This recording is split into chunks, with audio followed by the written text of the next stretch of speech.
देखिए मैंने एक बच्चे से पूछा तुझे 8 का पहाड़ा आता है? बोले हाँ आता है। उसने मुझे सर 8 का पहाड़ा किस ढंग से सुनाया?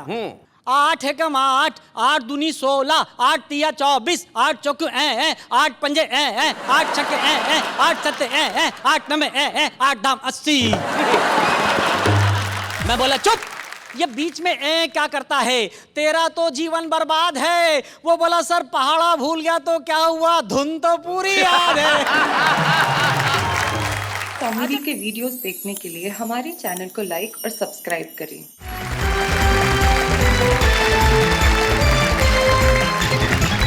तो ये मिलकर कहते हैं एक बार वाह क्या बात है।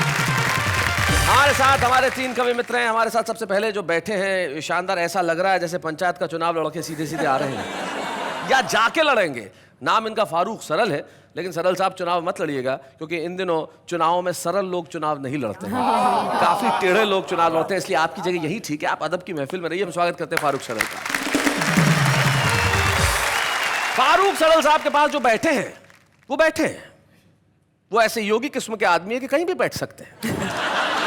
इतने अद्भुत व्यक्ति हैं प्रदीप चौबे कि एक बार इनके 15 शिष्य थे और 15 शिष्यों को इन्होंने कहा कि रास्ते में जाना और कहीं कोई महिला दिख जाए तो महिला को देखना मत, बस मुंह से कहना राम राम राम। अब इनके शिष्य भी इनकी तरह 15 ही शिष्य निकले और एक शिष्य की अचानक आवाज आई राम राम राम, तो बाकी 14 एक साथ बोले कहाँ है कहाँ है कहाँ है। जैसे गुरु वैसे चेले। तो ये हमारे मठाधीश हैं हास्य के, जो प्रदीप चौबे जी यहाँ पे बैठे हैं, उनके पास जो बैठे हैं वो भी इसलिए बैठे हैं कि ये विवादास्पद ढांचा है। एक ऐसा व्यक्ति जिसकी आंखों में करुणा और रुदन का ऐसा स्थायी भाव है जिसे देख के ये लगता है कि उसका जन्म केवल चंदा लेने के लिए हुआ। लेकिन दिनेश दिग्गज एक अद्भुत व्यक्तित्व है और हमारे बड़े ही कमाल के कवि हैं, और इस आत्मविश्वासी कवि को मैं सबसे पहले इस मंच पे बुलाना चाहता हूं कि दिग्गज जी जरा आइए, कुछ सुनाइए, और भाई आप लोग जरा तालियां।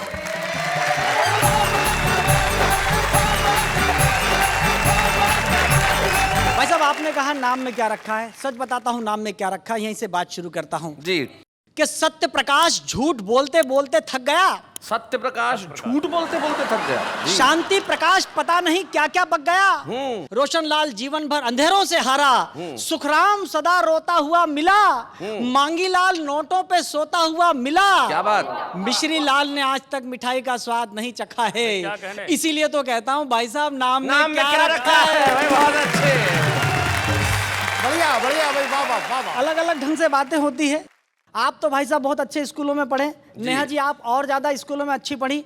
मैं तो उन स्कूलों में पढ़ा जहां पर मैं रेस में अकेला दौड़ा फिर भी सेकंड आया। अच्छा। तो मैंने टीचर से पूछा कि मैं सेकंड क्यों आया? वो बोले जिसे फर्स्ट आना था वो आज स्कूल नहीं आया। वैसे तुम रेस की बात कर रहे थे, मुझे याद है प्रदीप चौबे जी एक बार अपने घर में मोबाइल फोन लेके घुसे दौड़ते हुए। बीवी ने पूछा कैसे? बोले रेस में जीत के आया हूं। तो बोले सेकंड कौन आ रहा है? बोले जिसका मोबाइल है। यहाँ मेरे युवा दोस्त बैठे हुए, उन्होंने स्कूलों में पढ़ा होगा 8 का टेबल, 8 1 जार 8, 8 2 जार 16, जो भी आपने पढ़ा। हम जब स्कूलों में पढ़ते थे तो हमें पढ़ाया जाता था 8 एकम 8, 8 दूनी 16, 8 तिया 24। देखिए मैंने एक बच्चे से पूछा तुझे 8 का पहाड़ा आता है? बोले हाँ आता है। उसने मुझे सर 8 का पहाड़ा किस ढंग से सुनाया?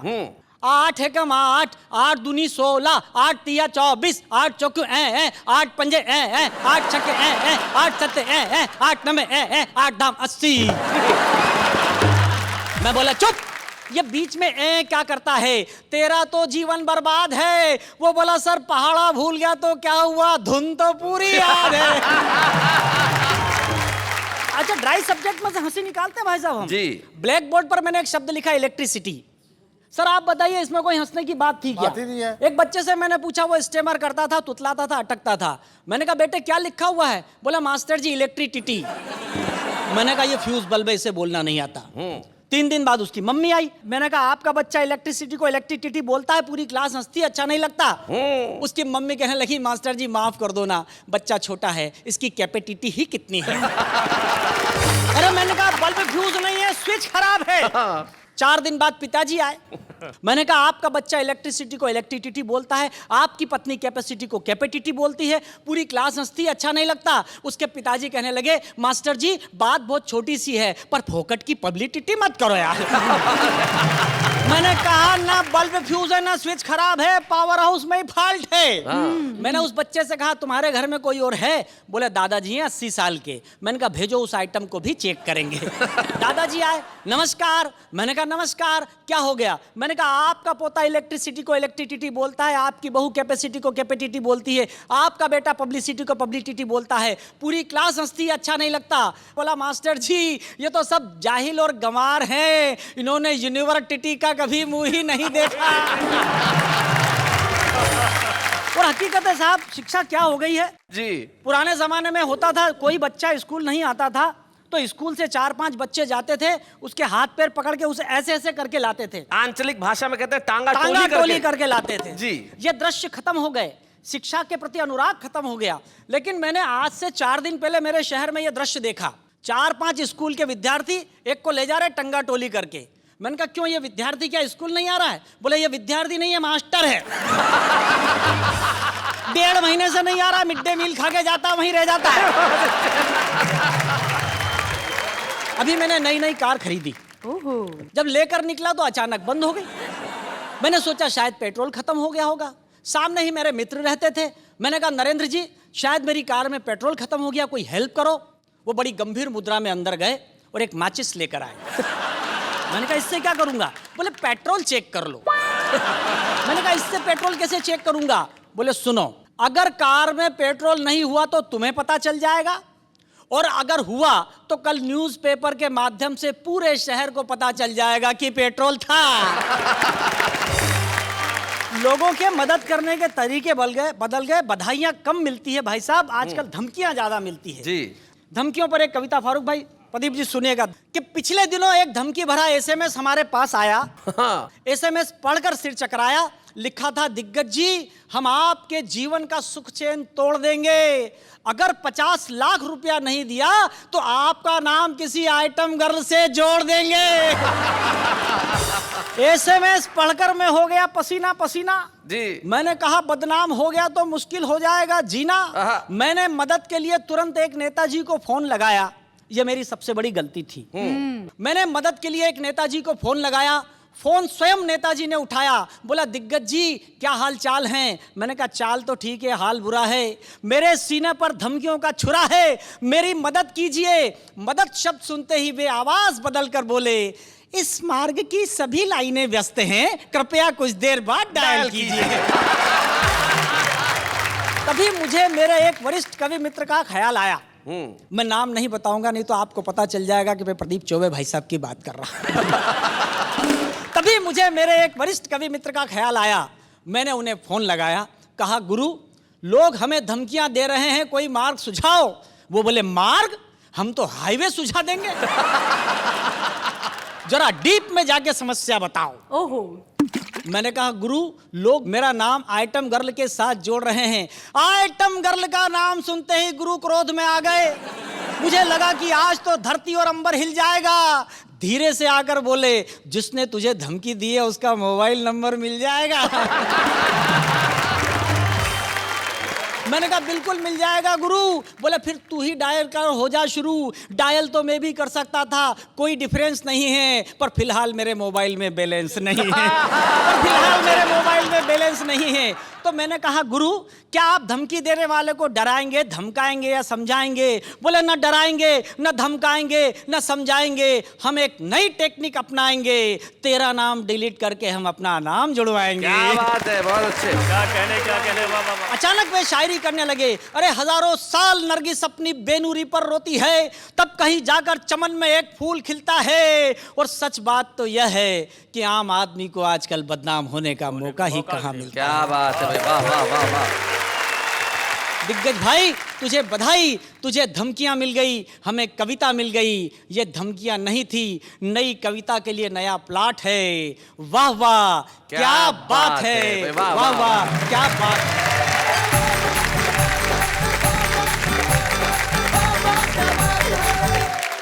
बहुत बढ़िया भाई दिनेश दिग्गज, आपने बहुत अच्छा सुनाया। दिनेश मेरा बड़ा पुराना ही विद्यार्थी है और मैं जानता हूँ कि इसको धमकियां ऐसी जिंदगी के अंदर आती रहती, लेकिन धमकियां सपनों में भी होती है। एक बीवी सुबह ही सुबह उठी तो पति ने धमका दिया, बोले जो पड़ोस में सुनीता रहती है रात को मेरे सपने में आई थी। तो बीवी बोली अकेले ही आई होगी। बोले क्यों? बोले उसका पति मेरे सपने में आया था।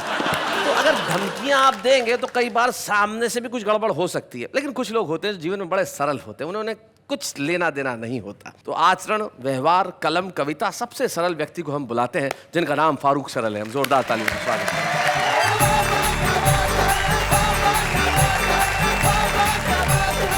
बहुत अच्छा लग रहा वाह में आके के। मैं सोच रहा हूँ 2 छंद अपने मिजाज के विपरीत पढ़ दूँ। जिसमें आप सरल नजर नहीं आ रहे हैं। मैंने जब परचून की दुकान खोली, ग्रोसरी स्टोर जिसमें घर का छोटा मोटा सामान मिलता हो जी, पहले ही दिन एक महिला माचिस खरीद के ले गई। बरसात के मौसम में माचिस थोड़ी सीली थी, वो जली नहीं, वापस करने आई। मैंने एक तीली निकाली और उसको थोड़ी देर तक अपनी दाढ़ी के ऊपर रगड़ा। माचिस सूख गई और मैंने जला के दिखाया। बोला माचिस बहन जी बहुत अच्छी, इसको ले जाओ। लेकिन महिला बिगड़ गई, बोली अब मैं माचिस से बिल्कुल नहीं ले जाऊंगी। मैंने कहा तर्क के आधार पर उत्तर दो, माचिस क्यों नहीं ले जाओगी जब जल रही है? तो उसने जो तर्क दिया वो मैं पढ़ता हूँ, सुनिएगा। कि ले गई खरीद कर माचिस नहीं जली, तो लौट के दुकानदार से वो लगी लड़ने। और तीली को निकाल कर रगड़ा जो दाढ़ी पर, फौरन ही तीली लगी आग को पकड़ने। तो बोली यह देख कर इसको न ले जाऊंगी, पैसे कर वापस न बात दे बिगड़ने। और इसको जलाने है तू घर से मैं आऊंगी क्या, मुझे रोज रोज तेरी दाढ़ी पे रगड़ने। वाह भाई वाह वाह, क्या बात है। अक्सर पति पत्नियों में नोक झोंक चला करती है। जी। नोक झोंक जब ज्यादा बढ़ जाती है तो कभी कभी पत्नियां अटैचियां बांध लिया करती हैं। आप सब जानते हैं अटैची बांध करके पत्नी कहाँ जाती है? जी। अधिकांश विश्वास पतियों को होता कि मायके ही गई, लेकिन बताती नहीं। एक छंद वहां से निकलता जी। कि झगड़े के बाद बोली मैडम अटैची बांध, मुझे किसी भांति इस घर में न रहना। और मैंने कहा गुस्सा छोड़ो, पति पत्नी है हम, हमें मिलजुल के है सुख दुख सहना। बोली झुंझला के इस घर से तो उत्तम है मेरे लिए जाके किसी नरक में दहना। और मैंने कहा अच्छा यदि नरक में जाती हो तो मम्मी जी से अपनी मेरा सलाम कहना। अभी शैलेश जी ने कहा था कि मैं चुनाव लड़ने की मुद्रा में हूं, लेकिन उन्होंने मशवरा दिया था तो मैं थोड़ी देर के लिए चुनाव लड़ता हूं और मेरा दावा है कि मैं ही चुनाव जीतूंगा। उसका कारण यह है कि जो मेरा प्रतिद्वंदी है, प्रतिपक्ष में है, वो भी मेरे ही समान गुण वाला, दोष वाला है। अच्छा। तो थोड़ी देर के लिए मान लीजिए कि एक प्रत्याशी मैं हूँ, एक प्रत्याशी मेरा भाई दिनेश दिग्गज है। ठीक। दोनों में गुण दोष सब बराबर हैं। एक एक्स्ट्रा बाल वाला, एक बिना बाल वाला। थोड़े बहुत अंतर चलते हैं जी।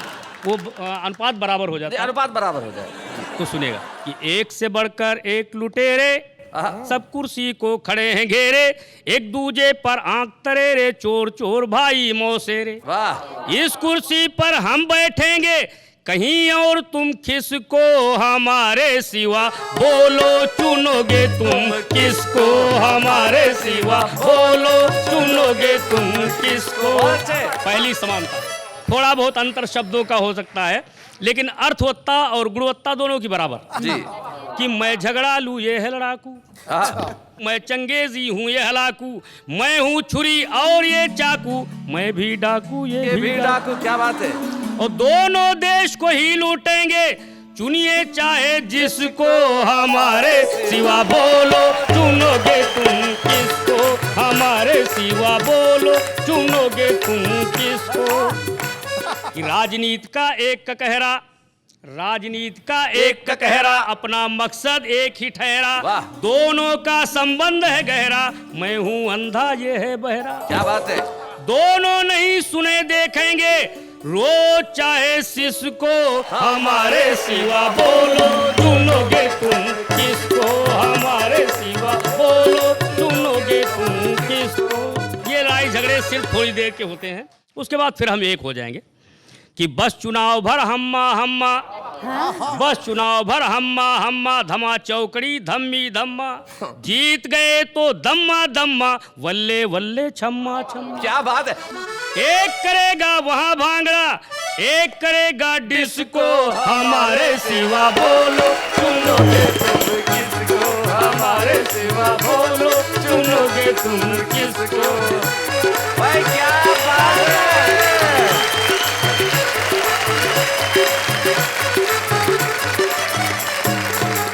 भाई फारूक भाई क्या बात है, आपके लिए मिलकर एक बार कहते हैं वाह वाह क्या बात है। सचमुच अगर हमारी बारी आई कि हम किसे चुने तो हम आपके सिवा किसी को नहीं चुनेंगे। क्या खूबसूरत गीत आपने सुना, इतना बढ़िया व्यंग गीत। हमारे देश का हाल ऐसा ही है, लेकिन आपको क्या लगता है नेता सिर्फ यही सपने देखते हैं? प्रदीप भाई, एक नेता एक सपना देखता था कि रोज सपने में रात को चुनाव हार जाता था, तो डॉक्टर के पास पहुंचा, कुछ दवाई दीजिए, मैं रोज रात को सपने में चुनाव हार जाता हूँ। डॉक्टर ने दवाई दी, दूसरे ने आया, बोले क्या दवाई दी, गड़बड़ हो गई। बोले क्या? बोले कल तक तो हार ही रहा था, आज तो जमानत जब्त हो गई। तो जिस देश में सपनों में भी ये हाल हो उस देश का क्या किया जाए। लेकिन कुछ लोग होते हैं जो हकीकत में इतना हंसाते हैं कि आप सपने भी उन्हीं के देखते हैं। प्रदीप चौबे उनमें से ऐसा ही नाम है जो हकीकत में आपको इतना हंसाएंगे कि आज रात को जब आप सोएंगे तो सपने में भी आपको प्रदीप चौबे नजर आएंगे। लेकिन डरावने सपने उसे नहीं कहते, वहां पे भी वो आपको हंसाने के लिए आएंगे। प्रदीप चौबे, जिन्हें मैं प्यार से और जो मुझे प्यार से मिस्टर चौबी कहते हैं। तो एक मिस्टर चौबी इधर है, एक मिस्टर चौबी उधर है। तो मिस्टर चौबी जरा आइए, हम आपके लिए जोरदार तालियां बजाते हैं। प्रदीप चौबे।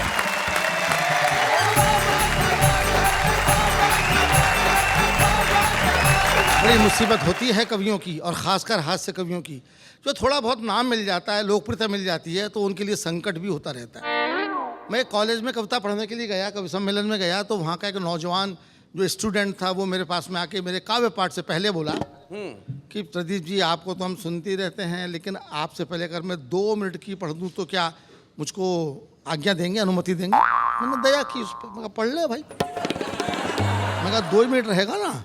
हाँ। बोले भरोसे का आदमी हूँ, मगर माइक अच्छों को नहीं छोड़ता सा। मेरे पढ़ने के पहले 2 मिनट के लिए आया हुआ कवि, उसने जो कुछ किया वो इस कविता का विषय है। सुना। केवल 2 मिनट के लिए आया हुआ कवि जब 2 घंटे कविता पढ़ गया तो पीछे बैठे हुए कवियों का मानसिक संतुलन बिगड़ गया। एक ने उसका कुर्ता पकड़ के खींचा, कुर्ता काफी पुराना था, कुर्ता काफी पुराना था, आधा हाथ में आ गया। फटा हुआ कुर्ता देख के कवि ताव खा गया, पलट के बोला क्या कुर्ता ही फाड़ दिया? 1 घंटा और पढ़ूंगा। और वो फिर शुरू हो गया। कवियों में टेंशन भी दोबारा शुरू हो गया।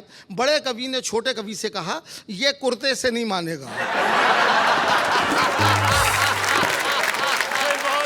तो साहब ये वाली बात है जो आपके हंसने के लिए जिंदगी मिलती है। 2 बैठे हैं बेचारे यहाँ पे, इनको गंजा गंजा कह करके, ये मुझे बहुत बुरा लगता है, बहुत बुरा लगता है। भाई गंजों के अनुभव बड़े शार्प होते हैं। एक गंजे के पास खड़ा था, एक विराट गंजा था। ये तो क्या लगते हैं, वहाँ तो पूरा मैदान ही साफ था, दूर तक कहीं छाया नहीं थी, पूरा मैदान चमक रहा था। अगला धूप में और खड़ा था और तेल भी लगा रखा था। मेरी तो निगाह तक फिसल रही थी।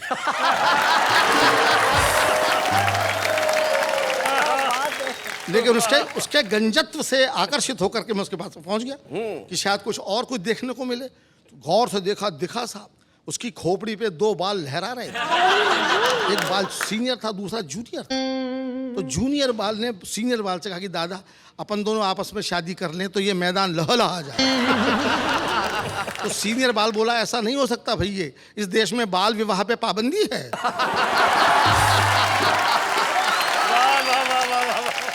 रेल यात्रा की कविता में सुना देना चाहता हूँ। आज तो रेलों में बड़ी सुविधाएं हैं साहब, एसी वेसी हैं, तमाम है, सब कुछ है। एक ज़माने में रेलों में केवल रेल ही होती थी।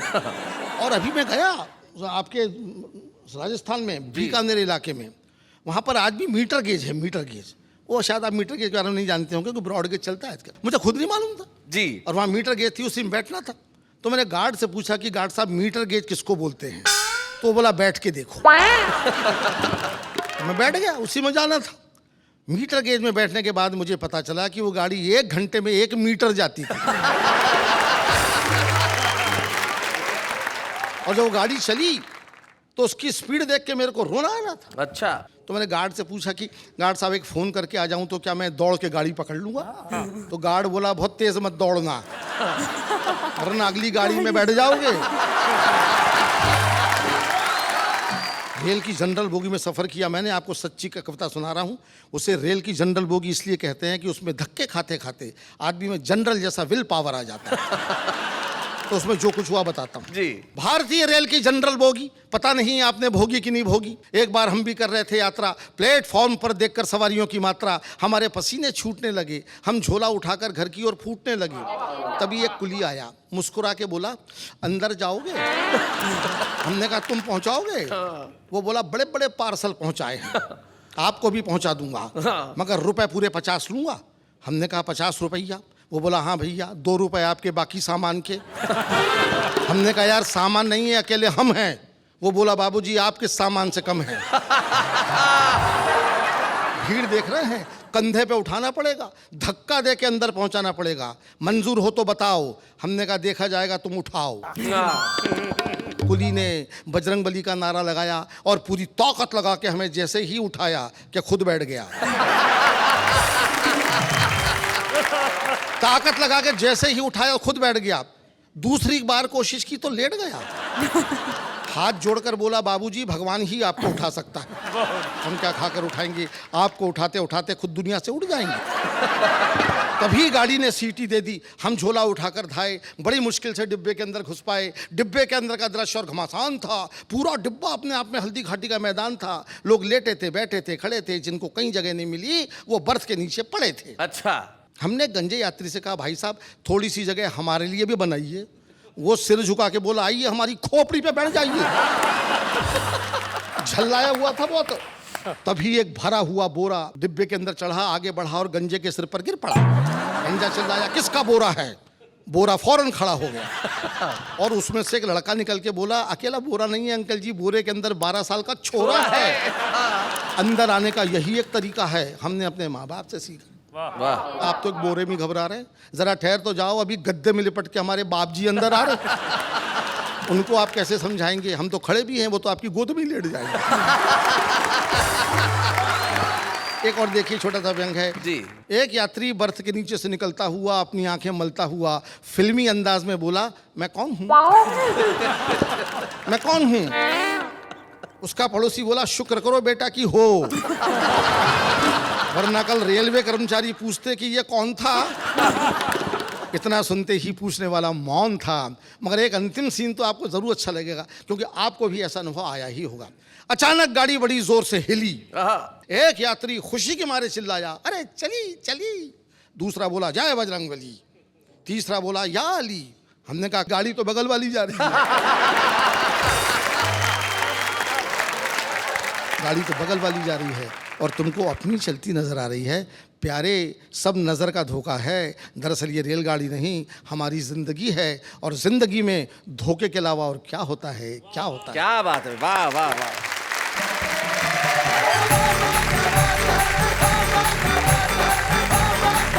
इस वक्त एक खास मेहमान को हम बुलाना चाहते हैं, एक ऐसा मेहमान जिसकी तरह गीत लिखने के लोग सपने देखते हैं, जिन्होंने जाने कितनी फिल्मों में गीत लिखे। एक बड़ा ही लोकप्रिय गाना हुआ था, सोनू निगम साहब ने अपने एल्बम में गाया था, बिजुरिया, उसके रचनाकार वो है। और सबसे बड़ी चीज़ ये है कि तिहरी प्रतिभा के धनी है। बहुत कम लोग होते हैं जो अच्छा लिखते हैं, बहुत कम लोग होते हैं जो अच्छा लिखते भी हैं और अच्छा गाते भी हैं। और उनके लिखे हुए गाने तमाम लोगों ने गाए। तो आइए उन्हीं से मिलते हैं, अजय झिंगरन।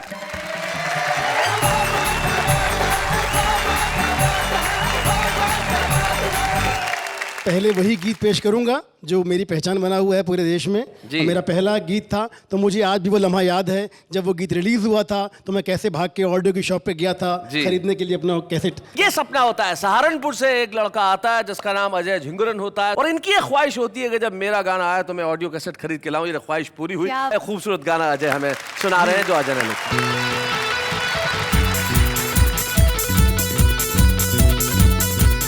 तुझे लागे ना नजरिया, क्यों ना ओढ़े तू चुनरिया। तुझे लागे ना नजरिया, ओढ़ ले चुनरिया। मेरे जिंदा है, मेरे दिल पे गिरा है रे बिजुरिया, बिजुरिया। मेरे जिंदा है, मेरे दिल पे गिरा है रे बिजुरिया, बिजुरिया। नैना मत वाले ये बाल घुंघराले, ये भोले भाले दिल पे चलाए छुरियां। महकी हवाएं भी यही गुनगुन के दिल से दिल मिला ले या मिटा दे दूरियां। सुन बाकी रे गुजरिया, ओ मैं हूँ तेरा ही सांवरिया। सुन बाकी रे गुजरिया, तेरा ये सांवरिया, तुझ पे ही मरता है नाम तेरे करता है सारी उमरिया। पंक्ति देखिए, ख्वाबों की तू रानी है, गीतों की जवानी है, तेरे बिना अब कहीं लागे ना जिया। इतनी सी कहानी है, तू ही जिंदगानी है, गोरिया ये तूने कैसा जादू है किया। ओ सुन बाकी रे गुजरिया, हो मेरी भोली सी बावरिया। हो सुन बाकी रे गुजरिया, भोली सी बावरिया, तेरी अंगड़ाई मेरे दिल पे है छाई, आए बन के बदरिया। ओ तेरी अंगड़ाई मेरे दिल पे है छाई, आए बन के बदरिया। ओ तिरछी निगाहें मेरे दिल पे गिराए रे बिजुरिया बिजुरिया। Thank you. क्या बात है अजय भाई, क्या बात है। मैं जानता हूं कि आप जब बिजुरिया जैसे हिप हॉप लिखते हैं और कमाल करते हैं, वहीं आप शानदार कव्वाली भी लिखते हैं, तो क्यों ना वो सुना दें? बिल्कुल, आपका आदेश सर आंखों पर। जी। दिम दिम ताना धीरे नाम ताना ना नाम, दिम दिम ताना धीरे नाम, दिम दिम ताना धीरे नाम ताना ना नाम, दिम दिम ताना धीरे नाम। मुझ में ही छुप के छले जिया, मुझ में ही छुप के छले जिया।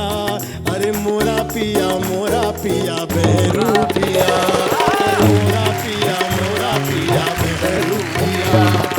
छब दिखला के कहाँ छुपा पिया, क्या बात है। मोरा पिया बहरू पिया।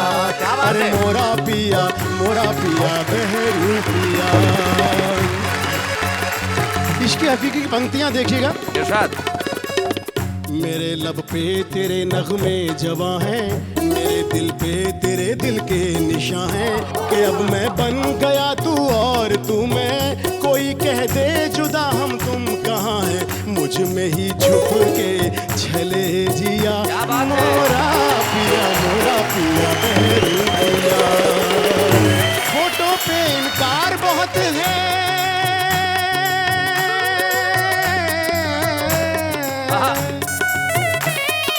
फोटो पे इनकार बहुत है, लेकिन तुमसे प्यार बहुत है। पहन लिया है रूप तुम्हारा, मेरा ये श्रृंगार बहुत है, मुझ में ही छुप के छले जिया। मोरा पिया बहरू पिया। क्या बात है। झूठी दुनिया में बहलावे जिया, झूठी दुनिया में बहलावे जिया। मोरा पिया बहरू पिया, मोरा पिया बहरू पिया। क्या बात है यार, क्या बात है।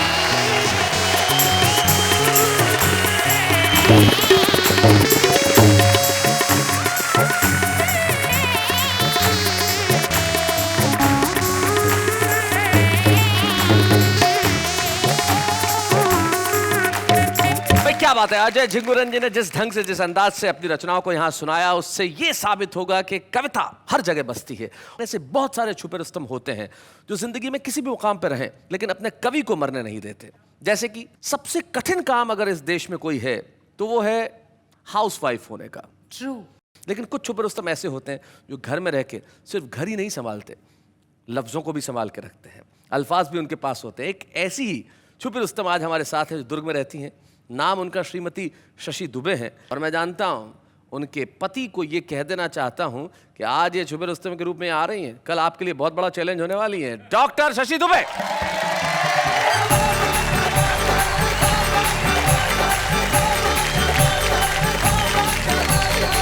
शैलेश जी, जी तनाव से चेहरे पर पिंपल पड़ते हैं जी, रोने से चेहरे पर रिंकल पड़ते हैं, आहा। इसलिए वाह वाह क्या बात है देखकर मुस्कुरा दो, क्योंकि मुस्कुराने से चेहरे पर डिंपल पड़ता हाय हाय, भाई क्या बात है, क्या बात है। बहुत अच्छे। है। एक कुंवारी कन्या ने बुजुर्ग महिला से पूछा, प्यार और शादी में क्या भिन्नता होती है? महिला ने कहा, रे पगली, प्यार अंधा होता है हाँ। और शादी आंखें खोल देती है।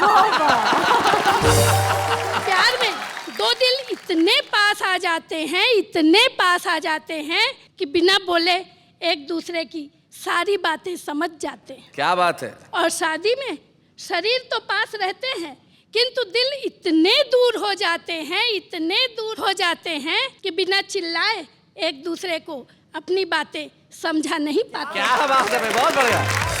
प्यार है टॉफी जो रहती तो कुछ देर तक है किंतु मुंह में मिठास घोल देती है, और शादी है च्युइंग गम जो रहता तो देर तक है पर मुंह बेस्वाद कर जाता है। वाह वाह। दरअसल प्रेमिका नाम है प्यास का, हाँ। और पत्नी नाम है तृप्ति के एहसास का। वाह। पुरुष प्यास की खातिर बार बार प्रेमिका के पास जाता है किंतु पत्नी के बिना रह भी नहीं पाता है। भाई वाह वाह वाह वाह, बहुत अच्छे। पुरुष चाहता है दोनों हाथों में हो लड्डू किंतु अरे ओ निखड्डू, तुझे इतनी सी बात समझ में नहीं आती है कि एक म्यान में दो तलवारें कभी रह नहीं पाती। क्या बात है, बहुत अच्छे। हर पत्नी की यही इच्छा होती है कि उसका पति उसे आई लव यू बोले, किंतु पति सब कुछ कहता है, बस यही 3 शब्द नहीं। यही भाई बहुत अच्छे। यही जानने के लिए मैंने एक बार अपने पति से कहा, क्यों जी, अगर मैं आपसे लड़ झगड़ कर कहीं दूर चली जाऊं या घर से भाग जाऊं तो तुम क्या करोगे? रोगे, पछताओगे, मेरी याद में आंसू बहाओगे, अखबारों में विज्ञापन दोगे, कैसे कैसे विज्ञापन दोगे, जरा मुझसे भी तो कहो। पति ने कहा, री पगली, मैं तेरा शुभ चिंतक हूँ, लिखूंगा जहां भी रहो खुश रहो। जैसे ही पति प्रवचन सुनकर घर आया, आते ही पत्नी को गले लगाया। पत्नी हर्षाई, शर्माई, सकुचाई। अपने पति की यह अदा उसे बहुत पसंद आई। पूछा, क्यों जी, क्या गुरुजी ने रोमांस करने को कहा है? पति ने कहा, नहीं री पगली, अपने दुख को गले लगाने को कहा। एक पत्नी ने अपने पति से कहा, क्यों जी, जब हमारी नई नई शादी हुई थी तब तो आप बड़ा प्यार जताते थे, मैं खाना बनाती थी, आप मुझे प्रेम से निहारते थे, पहले मुझे खिलाते थे, फिर खुद खाते थे, अब आपके प्यार को क्या हो गया है? पति ने कहा, री पगली, अब तुझे खाना बनाना आ गया। शैलेश जी, अभी आप कह रहे थे सपने देखना चाहिए। हाँ। तो मैं आपसे कहना चाहूंगी कि सपने भी सोच समझकर देखना चाहिए जी। एक बेरोजगार नवयुवक ने भगवान के सामने अर्जी लगाई, अपनी छोटी सी डिमांड बतलाई। हे भगवान, एक जॉब दे दे, एक बंगला, एक बड़ी सी गाड़ी जिसमें बैठी हो मेरे साथ कन्या कुंवारी। भगवान की कृपा से खुल गया उसका भी मुकद्दर और गर्ल्स कॉलेज की बस चला रहा है बनकर ड्राइवर। एक नवयुवती जिसने देखी थी पिक्चर शोले, बार बार भगवान के सामने यही डायलॉग बोले, हे भगवान, मुझे कुछ नहीं चाहिए, मेरी माँ को एक दामाद दे दे। भगवान की कृपा से उसकी भी किस्मत खुल गई और उसकी तो नहीं, उसकी छोटी बहन की शादी हो गई। तो शैलेश जी, रोने से तो आंसू भी पराये हो जाते हैं जी, और हंसने से पराये भी अपने हो जाते हैं। इसलिए वाह वाह क्या बात है, देखते रहिए, मुस्कुराते रहिए, हंसते रहिए। क्या बात, वाह वाह, क्या बात है भाभी जी। तो भाई शशि दुबे जी ने आज यहाँ पे कमाल कर दिया, जो छुपे रुस्तम के रूप में आई और जिस आत्मविश्वास के साथ कविताएं पढ़ी, निश्चित तौर पे अब ये छुपे रुस्तम नहीं रही, सारे मुल्क में प्रसिद्ध होने के लिए अब आप तैयार हो जाइए। आपकी कविताएं आज सारी दुनिया ने सुनी है और कल जब आप जाएंगी लोग आपके ऑटोग्राफ लेंगे और कहेंगे आप वही है ना जो छुपे रुस्तम में आई थी। आइए हम आपके ऑटोग्राफ के जीवन की शुरुआत करते हैं और आपको एक स्मृति चिन्ह देना चाहते हैं कि आपकी सफलता का प्रारंभ उस मंच से हुआ जिसका नाम है वाह वाह क्या बात है। बच्चे हैं या बूढ़े हैं, नर है या नारी है, हंसी देने वालों के सब ही आभारी है, कविता सुनाने वाले अब सबके साथ है। क्या बात है। वैसे अब मुझे समझ में आ गया क्या? कि सपने वही देखने चाहिए जो साकार हो सके। ओके, यानी कि अब तुम एंकर बनने का सपना नहीं देख रही हो। वो सपना नहीं है। चलिए, सपने वही देखने चाहिए जो साकार हो सके, लेकिन सपने जरूर देखने चाहिए और ये कभी तय नहीं करना चाहिए कि मैं जो सपना देख रहा हूं वो साकार होगा या नहीं, क्योंकि सपना देखना मेरा कर्तव्य है और उन्हें साकार करना उसकी जिम्मेदारी है। लेकिन उसकी जिम्मेदारी निभाने से पहले हमें अपना परिश्रम तो करना पड़ेगा। और इस देश का आम आदमी जो है वो बड़े सपने देखता है, हकीकत में बातें कड़वी कड़वी कहता है, लेकिन सपने बड़े अच्छे देखता है। अब उनके सपने और हकीकत की बातें क्या होती है जरा देखते हैं। उम्र काफ़ी नादान है मेरी, हंस के जीने की पहचान है मेरी। दिल दुखों से भरा हो आपका तो मेरे पास आइए, दिल रिपेयर करने की दुकान है मेरी। आज से पहले मैं उम्मीद क्यों छोड़ूं? दया बोला पेमेंट सबको मिलता है, दरवाजा हमेशा मैं ही क्यों तोड़ूं? गॉड ने दिन बनाया और नाम दिया आफ्टरनून, रात की रोशनी बनाई और नाम दिया मून, सोच समझ कर तुम्हें बनाया और नाम दिया कार्टून। उंगली में चुभी सुई, अरे उंगली में चुभी सुई, उई उई उई उई। हरो फूल बरसाओ, मेरा दोस्त आया है, होठों पे मुस्कान, गली में महक लाया है। जिसे थी पानी से एलर्जी, आज वो साबुन से नहा के आया है।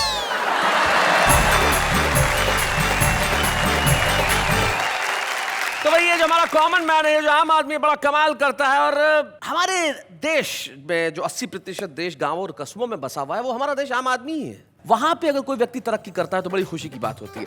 दिनेश दिग्गज एक ऐसे व्यक्तित्व का नाम है, एक ऐसा कवि जिसने बहुत मॉडरेट अपनी शुरुआत की, लेकिन तरक्की की राह पे वो बढ़ता चला गया। हम मिलकर सम्मान करते हैं आज उज्जैन से आए दिनेश दिग्गज का।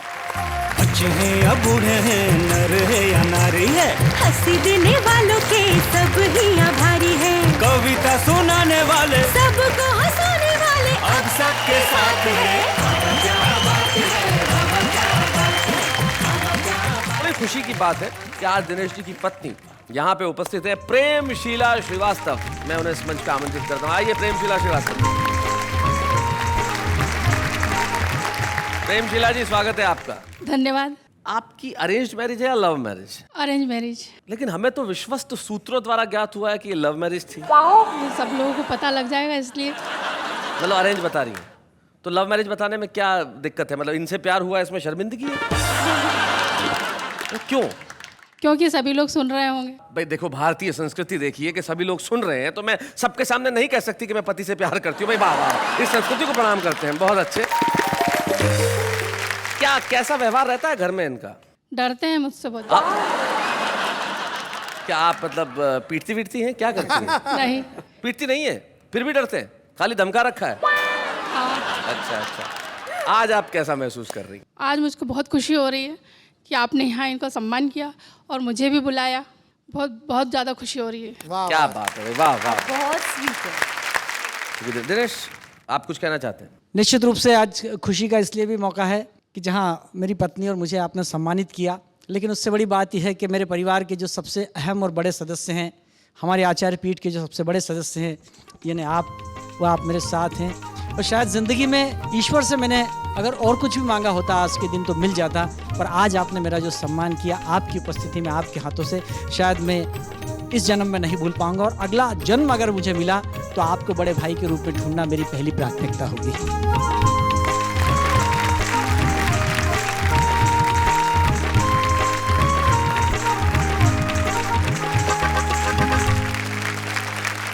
दिनेश, मैं आपको ये कहना चाहता हूँ, आप, प्रेमशीला, फारूक भाई, प्रदीप चौबे या तमाम वो कवि जैसे शशि जी यहाँ आई आज और उन्होंने छुपे रुस्तम के रूप में कविताएं पढ़ी, या अजय जी आए, हम तमाम लोग हिंदुस्तान की आत्मा में से निकले हुए लोग हैं। इसलिए तमाम वो लोग जो चाहे छोटी जगहों पर रहते हैं, लेकिन उन्हें जाते जाते एक शायर के 2 शेर कहना चाहता हूँ। आप कहीं भी रहें, लेकिन अगर आप में सपने देखने की हिम्मत है, उन्हें सच बनाने की ताकत है, तो आगे बढ़िए।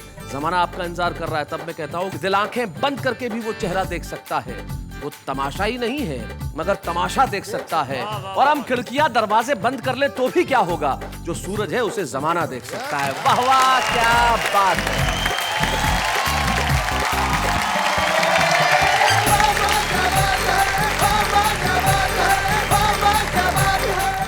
कॉमेडी के वीडियोस देखने के लिए हमारे चैनल को लाइक और सब्सक्राइब करें।